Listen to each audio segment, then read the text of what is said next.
Grand Rising, D&D Storytime. So, the Duvaldi Archipelago, during Team Wormbait's time, has been sinking into the ocean a la Atlantis for the better part of the last 200 years. It used to be a continent, you can see the outline. So, in light of this, the governor, Severus Duvaldi, sends Team Wormbait on a quest to find the entrance to a location known as the Lost Library.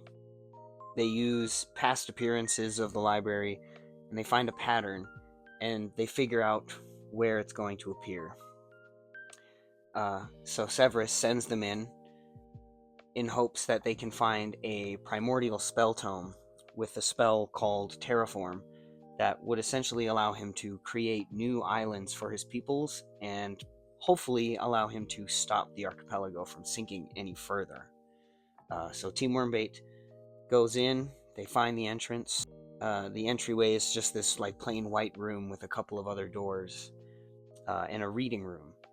And in that reading room, they find a book that tells them that time is stretched in the library. They get through in about 2 hours in game time. They find the spell tome and they get out of the library. But when they get out, they find that they are 200 years in the future.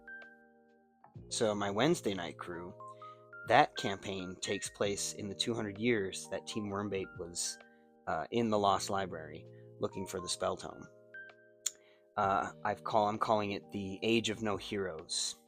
And once these guys come up with a party name for themselves, I will properly introduce them.